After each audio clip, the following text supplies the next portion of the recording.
আজিৰ সাধুকথা ৰজা আৰু লোভী মন্ত্ৰীৰ কাহিনী। পুৰণি কালত দক্ষিণ ভাৰতত এজন ৰজাই শাসন কৰিছিল। ৰজাৰ ৰাজ্য আছিল সাগৰৰ পাৰত।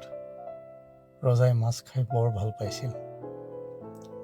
সাজে প্ৰতি ভোজনত ৰজাই মাছ খাইছিল। এবাৰ ৰজাৰ ৰাজ্যত কেইবাদিন ধৰি প্ৰচণ্ড ধুমুহা হৈছিল, যাৰ বাবে কোনো মাছমৰীয়াই সাগৰলৈ গৈ মাছ ধৰিব পৰা নাছিল। সেইকেইদিন ৰজাই মাছ খাব নাপাই বৰ দুখী হৈ পৰিছিল। ৰজাই তেতিয়া ঘোষণা কৰিলে যে যিয়ে সাগৰৰ পৰা তেওঁক সতেজ মাছ আনি দিব, তেওঁক পুৰস্কৃত কৰা হ'ব। ৰজাৰ ঘোষণা শুনি মাছমৰীয়াসকলে লোভ অনুভৱ কৰিলে যদিও কোনো মাছমৰীয়াই নিজৰ প্ৰাণ বিপন্ন কৰিবলৈ সাজু নহ'ল। কিন্তু সেই ৰাজ্যৰ এজন অতি দুখীয়া মাছমৰীয়াই ৰজাৰ এই ঘোষণা শুনা মাত্ৰকে নিজৰ দৰিদ্ৰতাৰ পৰা মুক্তি পাবলৈ নিজৰ জীৱনক নেওচি ৰজাৰ বাবে মাছ আনিবলৈ সাগৰলৈ গ'ল। সাগৰত মাছমৰীয়াৰ জালত বহুতো ডাঙৰ ডাঙৰ মাছ আবদ্ধ হৈ পৰিল। বহু কষ্টৰে মাছমৰীয়াজনে মাছ লৈ ৰজাৰ ৰাজপ্ৰসাদ পালে যদিও ৰজাৰ সৈন্যই তেওঁক ৰাজপ্ৰসাদত প্ৰৱেশ কৰিবলৈ নিদিলে। তেনেতে ৰজাৰ বিশেষ মন্ত্ৰী এজনৰ চকু মাছমৰীয়াজনৰ ওপৰত পৰিল।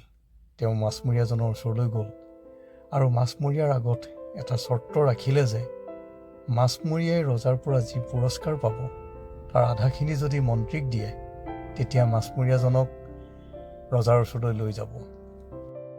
মাছমৰীয়াজনে মন্ত্ৰীৰ কথাত সন্মতি দিলে আৰু মন্ত্ৰীজনে মাছমৰীয়াজনক ৰজাৰ ওচৰলৈ লৈ গ'ল। মাছমৰীয়াৰ লগত সতেজ মাছ দেখি ৰজা বৰ আনন্দিত হ'ল। ৰজাই মাছমৰীয়াক পুৰস্কাৰ বিচাৰিবলৈ ক'লে। মাছমৰীয়াই হাত দুখন জোৰ কৰি ৰজাক ক'লে, মহাৰাজ, আপোনাৰ সৈনিকক মোক 20 বাৰ চাবুকেৰে কোবাবলৈ আদেশ দিয়ক।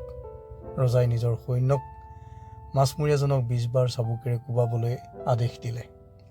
সৈনিকসকলে মাছমৰীয়াজনক কোবাবলৈ ধৰিলে। 10টা কোব খোৱাৰ পিছত মাছমৰীয়াই ৰজাক ক'লে, মহাৰাজ, আপুনি মোক যি পুৰস্কাৰ দিব তাৰ আধা মোৰ পুৰস্কাৰ ভাগ কৰাজনক দিব লাগিব। গতিকে বাকী 10টা কোব সেইজনে পাব লাগে। মাছমৰীয়াজনৰ কথা শুনি ৰজাই আচৰিত হৈ তেওঁৰ সঙ্গীৰ নাম সুধিলে। মন্ত্ৰীজনৰ ফালে আঙুলিয়াই মাছমৰীয়াজনে ক'লে, মহাৰাজ, এইজন মোৰ সঙ্গী। মোক আপোনাৰ ওচৰলৈ লৈ অহাৰ বিনিময়ত মোক যি পুৰস্কাৰ আপুনি দিব, সেই পুৰস্কাৰৰ আধা তেওঁৱেই বিচাৰিছে। ৰজাই যেতিয়া মন্ত্ৰীজনৰ ফালে চালে, মন্ত্ৰীজনে লাজতে মূৰ দোৱালে।